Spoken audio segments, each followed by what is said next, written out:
ವಿದ್ಯಾರ್ಥಿಗಳಿಗೆ ಪಾಲಕರಿಗೆ ಚಾನಲ್ಗೆ ಸ್ವಾಗತ. ನೋಡಿ, ನಿನ್ನೆ ನ್ಯೂಸ್ ಫಸ್ಟ್ ಎಜುಕೇಷನ್ ಚಾನಲ್ ಅಂತ ಒಬ್ಬರು ಒಂದು ಚಾನಲ್ ಅದು. ಆ ಚಾನಲ್ನವರು ಒಂದು ಗುಡ್ ನ್ಯೂಸ್, CET ವಿದ್ಯಾರ್ಥಿಗಳಿಗೆ ಗುಡ್ ನ್ಯೂಸ್ ಅಂತ ಒಂದು ವಿಡಿಯೋವನ್ನು ಹಾಕಿದ್ದಾರೆ. ನನಗೂ ಕೂಡ CET ವಿದ್ಯಾರ್ಥಿಗಳಿಗೆ ಗುಡ್ ನ್ಯೂಸ್ ಅಂದರೆ ಏನಿದು ಗುಡ್ ನ್ಯೂಸ್ ಅಂತ ನೋಡಬೇಕು ಅಂತ ಅನ್ನಿಸ್ತು.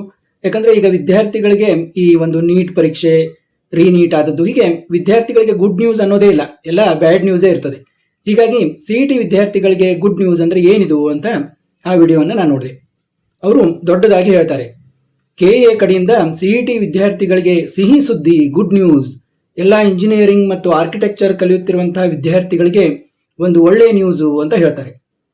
ಅವರು ಹೇಳೋ ನ್ಯೂಸ್ ಕೇಳಿದರೆ ನಿಮಗೆ ನನಗೆ ಇದು ನೋಡಿ ಇದರ ವಿರುದ್ಧ ಯಾರಾದರೂ ಸ್ವಲ್ಪ ಆದರೂ ನಮ್ಮ ವಿಡಿಯೋನ 10 ಜನರು ನೋಡಿದರೂ ಕೂಡ ಅಷ್ಟಾದರೂ ಜನಕ್ಕೆ ಒಂದು ನಿಜವಾದ ಇದು ತಲುಪಲಿ ಅಂತ ನಾನು ಈ ವಿಡಿಯೋನ ಮಾಡ್ತಾ ಇದ್ದೀನಿ. ನೋಡಿ, ನಿನ್ನೆ ಅವರು 19ನೇ ತಾರೀಕು ವಿಡಿಯೋವನ್ನು ಅಪ್ಲೋಡ್ ಮಾಡಿದ್ದಾರೆ. ಈಗಾಗಲೇ ನಾನು ವಿಡಿಯೋ ಮಾಡೋ ಹೊತ್ತಿಗೆ ಸುಮಾರು 1200ಕ್ಕಿಂತ ಅಂದರೆ 1200ಕ್ಕಿಂತ ಹೆಚ್ಚಿನ ಯೂಸ್ ಆಗಿದೆ ಮತ್ತು 10 ಜನ ಪಾಪ ಅವ್ರಿಗೆ ಗೊತ್ತಿಲ್ಲ ಲೈಕ್ ಮಾಡಿದ್ದಾರೆ ವಿಡಿಯೋನ.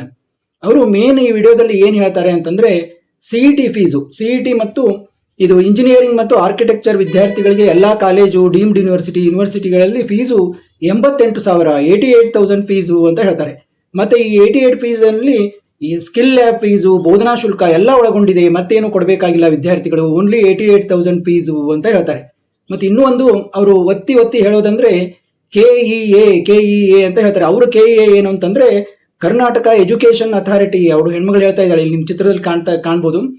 KEA ಅಂತಂದ್ರೆ ಕರ್ನಾಟಕ ಎಜುಕೇಶನ್ ಅಥಾರಿಟಿ ಅಂತ. ಅದು ಯಾವಾಗ ಕರ್ನಾಟಕ ಎಕ್ಸಾಮಿನೇಷನ್ ಅಥಾರಿಟಿಯಿಂದ ಎಜುಕೇಶನ್ ಅಥಾರಿಟಿ ಆಯಿತು ನೋಡಿ, ನಮಗೆಲ್ಲ ಗೊತ್ತಿದೆ ಕರ್ನಾಟಕ ಪರೀಕ್ಷಾ ಪ್ರಾಧಿಕಾರ, ಕರ್ನಾಟಕ ಎಕ್ಸಾಮಿನೇಷನ್ ಅಥಾರಿಟಿ ಅಂತ. ಅದು ಯಾವಾಗ ಎಜುಕೇಶನ್ ಅಥಾರಿಟಿ ಅಂತ ಆಗಿದೆ ಅಂತ ನಮ್ಗೆ ಗೊತ್ತಾಗಿಲ್ಲ. KEA ಅಂದ್ರೆ ಕರ್ನಾಟಕ ಎಜುಕೇಶನ್ ಅಥಾರಿಟಿ ಅಂತ ಪದೇ ಅವರು ವಿಡಿಯೋದಲ್ಲಿ ಹೇಳ್ತಾ ಇದ್ದಾರೆ. ಅವರು ನಿಗದಿತ ಶುಲ್ಕವನ್ನು ನಿಗದಿತ ಮಾಡಿದ್ದಾರೆ, ಫಿಕ್ಸ್ ಮಾಡಿದ್ದಾರೆ. ಇಷ್ಟೇ 88,000 ಫೀಸು, ಇದಕ್ಕಿಂತ ಹೆಚ್ಚಿಗೆ ತೆಗೆದುಕೊಳ್ಳೋ ಹಾಗಿಲ್ಲ, ತೆಗೆದುಕೊಂಡ್ರೆ ಇದು ಮಾಡಬಹುದು, ಹೀಗೆ ಹಾಗೆ ಅಂತ ತುಂಬಾ ಸಿಹಿ ಸುದ್ದಿ ಅಂತ ಹೇಳ್ತಾರೆ. ನೋಡಿ, ಅವರಿಗೆ ಒಂದು KEA ಅಂದ್ರೆ ಏನು ಅಂತ ಲಾಂಗ್ ಫಾರ್ಮ್ ಗೊತ್ತಿಲ್ಲ.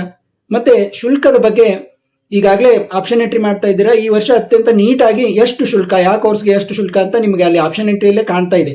ಮತ್ತು ನಮಗೆ ಆ ಲಿಸ್ಟ್ ಮೇಲೆ ನಾವು ಹಾಕಿದ್ರಲ್ಲಿ ಕಡಿಮೆ ಶುಲ್ಕ ಯಾವುದಿದೆ, ಹೆಚ್ಚು ಶುಲ್ಕ ಯಾವುದಿದೆ ಅಂತ ಬರ್ತಾ ಇದೆ. ಎಲ್ಲ ಅಗ್ದಿ ನೀಟಾಗಿ ಮಾಡ್ತಾ ಇದ್ದಾರೆ KEAದವರು. ಎಲ್ಲರಿಗೂ ಈ ವರ್ಷದ ಶುಲ್ಕ, ಇಂಜಿನಿಯರಿಂಗ್ ಶುಲ್ಕ ಸಾಮಾನ್ಯವಾಗಿ ಕಾಲೇಜುಗಳಲ್ಲಿ, ಈ ಪ್ರೈವೇಟ್ ಕಾಲೇಜುಗಳಲ್ಲಿ ಎಷ್ಟಿದೆ? 2 ಸ್ಲ್ಯಾಬ್ ಇದೆ. ಒಂದು 1,20,320, 1,20,320, ಇನ್ನೊಂದು 1,30,320. ಮತ್ತೆ ಈಗಾಗಲೇ ಎಷ್ಟೋ ಜನ ಫಸ್ಟ್ ರೌಂಡ್ ನಲ್ಲಿ ಏನು ನಮಗೆ ಸೀಟ್ ಇಷ್ಟ ಆಗಿದೆ, ಅಡ್ಮಿಷನ್ ಮಾಡಿಸ್ತೀವಿ ಅಂತ ಹೋದವರು ಕಾಲೇಜ್ನಲ್ಲಿ 20,000 ಕೇಳ್ತಾ ಇದ್ದಾರೆ ಸರ್, 50,000, 15,000 ಕೇಳ್ತಾ ಇದ್ದಾರೆ. ಮತ್ತೆ ಏನ್ ಮಾಡೋದು? ಇಲ್ಲಿಂದ ಬಳ್ಳಾರಿಯಿಂದ ಬಂದಿದ್ದೀವಿ ನಾವು, ಇಲ್ಲಿ ಗುಲ್ಬರ್ಗಾದಿಂದ ಬಂದಿದ್ದೀವಿ ಬೆಂಗಳೂರಿಗೆ, ಮತ್ತೆ ಅವ್ರ ಜೊತೆ ಏನು ವಾದ ಹಾಕೋದು? ಮತ್ತೆ ನಾವು ಪ್ರತಿಯೊಂದನ್ನು ಕಂಪ್ಲೇಂಟ್ ಮಾಡ್ತಾ ಕೂಡ ಆಗಿಲ್ಲ. ಈಗ ಅಲ್ಲಿ ಏನೋ ಕೊಟ್ಟಿದ್ದಾರೆ ಅವರು ಇನ್ಕ್ಲೂಡೆಡ್ ಅಂತ, ಆದ್ರೂ ಕೂಡ ಇವರು 20,000 ಕೇಳ್ತಾ ಇದ್ದಾರೆ, 25,000 ಕೇಳ್ತಾ ಇದ್ದಾರೆ. ಕೊಟ್ಬಿಡ್ತೀವಿ ಮತ್ತೆ ಏನ್ ಮಾಡೋದು ಅಂತ ಅಡ್ಮಿಷನ್ ಮಾಡಿಸ್ತಾ ಇದ್ದಾರೆ. ಅಂದ್ರೆ ಆಲ್ಮೋಸ್ಟ್ 20,000 ಅನ್ನು ಕೇಳ್ತಾ ಇದ್ದಾರೆ. ಕೆಲವೊಂದು ಕಾಲೇಜ್ನವರು 15,000 ತೆಗೆದುಕೊಂಡಿದ್ದಾರೆ, ಅಂದ್ರೆ 15,000 ತೆಗೆದುಕೊತಾ ಇದ್ದಾರೆ. ಕೆಲವೊಂದು ಕಾಲೇಜ್ನವರು 20 ತೆಗೆದುಕೊತಾ ಇದ್ದಾರೆ, ಕೆಲವೊಬ್ರು 25 ಕೂಡ ತೆಗೆದುಕೊತಾ ಇದ್ದಾರೆ. ಏನು ಈ ಒಂದು 1,20,320 ಅಲ್ಲದೆ ಅಷ್ಟು ಫೀಸ್ ಅನ್ನು ತೆಗೆದುಕೊತಾ ಇದ್ದಾರೆ. ಅಂದ್ರೆ ಇಲ್ಲಿ ನಮ್ಗೆ ಏನು ಕಾರಣ ಸಿಗುತ್ತೆ ಅಂದ್ರೆ ಸುಮಾರು 1,50,000 ನಾವು ಫೀಸ್ ಕೊಡಬೇಕಾಗುತ್ತೆ. ಈಗ ನೋಡಿ, 1,30,320 ಇದ್ದವರು 20,000 ಕೊಟ್ಟರೆ ಅಲ್ಲೇ ಅವ್ರದ್ದು 1,50,000 ದಾಟ್ತು.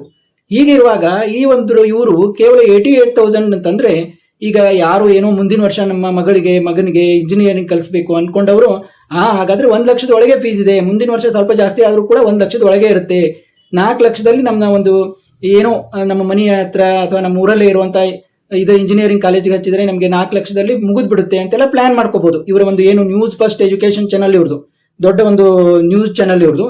ಈ ಚಾನಲ್ನವರು ಹೀಗೆಲ್ಲ ನೋಡಿ, ನಾನು ಕೂಡ ಜರ್ನಲಿಸಂ ಗೊತ್ತಿದೆ ನನಗೆ. ಜರ್ನಲಿಸಂ ನಲ್ಲಿ ಮೊದಲು ಏನ್ ಕಳಿಸ್ತಾರೆ, ಪತ್ರಿಕೋದ್ಯಮದಲ್ಲಿ ಯಾವುದೇ ಮೀಡಿಯಾ, ಪ್ರಿಂಟ್ ಮೀಡಿಯಾ ಆಗಲಿ, ಇದು ಒಂದು ಎಲೆಕ್ಟ್ರಾನಿಕ್ ಮೀಡಿಯಾ ಆಗಲಿ, ನಮಗೆ ಒಂದು ಅಕೌಂಟಬಿಲಿಟಿ ಇರಬೇಕು, ಒಂದು ರೆಸ್ಪಾನ್ಸಿಬಿಲಿಟಿ ಇರಬೇಕು, ಜಿಮ್ಮೆದಾರಿ ಇರಬೇಕು, ಏನು ನಮಗೆ ಒಂದು ಜವಾಬ್ದಾರಿ ಇರಬೇಕು. ನಾವು ಏನು ಹೇಳ್ತಾ ಇದೀವಿ ಅನ್ನೋದು ತುಂಬಾ ಮುಖ್ಯ. ಅದನ್ನ ನಾವು ಜವಾಬ್ದಾರಿಯಿಂದ ಹೇಳಬೇಕು. ಜನರಿಗೆ ನಾವು ಹೇಳುವಾಗ ಅವರಿಗೆ ತಪ್ಪು ಕಲ್ಪನೆಯನ್ನ ಉಂಟು ಮಾಡುವಾಗ ಹೇಳಬಾರ್ದು. ನೋಡಿ, ಇವೆಲ್ಲ ಫ್ಯಾಕ್ಟು. ಈಗ ಬಿಜೆಪಿ ಒಳ್ಳೇದಾ, ಕಾಂಗ್ರೆಸ್ ಒಳ್ಳೇದಾ ಅಂತಂದ್ರೆ ಅದೊಂದು ಚರ್ಚೆ ವಿಷಯ. ಕೆಲವೊಬ್ರು ಬಿಜೆಪಿ ಚೆನ್ನಾಗಿದೆ ಅನ್ಬೋದು, ಕೆಲವೊಬ್ರು ಕಾಂಗ್ರೆಸ್ ಚೆನ್ನಾಗಿದೆ ಅನ್ಬೋದು. ಅದರಲ್ಲಿ ಏನೋ ಇದಿರೋದಿಲ್ಲ. ಆದ್ರೆ ಇದು ಫ್ಯಾಕ್ಟ್. ಫೀಸು ಈ ವರ್ಷ ಅದರಲ್ಲೂ ದೊಡ್ಡದಾಗಿ ಹೇಳ್ತಾರೆ ಅವರು, 2026-27ನೇ ಸಾಲಿನ ಫೀಸು ಕೇವಲ 88,000, 88,000 ಅಂತ. ಇದು ಬದಲಾಗೋದಿಲ್ಲ, ಇದು ಫ್ಯಾಕ್ಟ್. ಇಷ್ಟೇ, ಹೀಗೆ ಇರುತ್ತೆ. ಇಂಥ ವಿಷಯಗಳಲ್ಲಿ ಏನು ನಾವು ಚರ್ಚೆ ಮಾಡೋದಿಲ್ಲ, ಇಷ್ಟು ಫೀಸ್ ಇದೆ, ಇಷ್ಟು ಕಟ್ಟಬೇಕು, ಹೀಗೆ ಇಂಥ ವಿಷಯಗಳನ್ನಾದರೂ ಕನಿಷ್ಠ ಅವರು ಒಂದು KEA ವೆಬ್ಸೈಟ್ ವಿಸಿಟ್ ಮಾಡಿದರೆ ಅಲ್ಲಿ ಶುಲ್ಕದ ಬಗ್ಗೆ ಡಿಟೇಲ್ ಆಗಿ ಯಾವ ಯಾವ ಕೋರ್ಸ್ಗಳಿಗೆ ಎಷ್ಟು ಶುಲ್ಕ, ಒಂದು ಟೈಪ್ 1 ಟೈಪ್ 2 ಕಾಲೇಜ್ನಲ್ಲಿ ಎಷ್ಟೆಷ್ಟು ಶುಲ್ಕ ಇದೆ, ಯಾರಿಗೆ SN ಕೋಟಾ ಶುಲ್ಕ ಎಷ್ಟಿದೆ, ಮತ್ತು ಬೇರೆ ಬೇರೆ ಕೋರ್ಸ್ಗಳಿಗೆ ಎಷ್ಟು ಶುಲ್ಕ ಇದೆ ಅಂತ ನೀಟಾಗಿ ಕೊಟ್ಟಿದ್ದಾರೆ. ಇವರು ಏನು ಮಾಡಲಿಕ್ಕೆ ತಯಾರಿಲ್ಲ, ಸುಮ್ಮನೆ ಒಂದು ಏನೋ ಅದು ಎಲ್ಲಿಂದ ವಿಷಯ ತಗೋತಾರೋ ಏನೋ.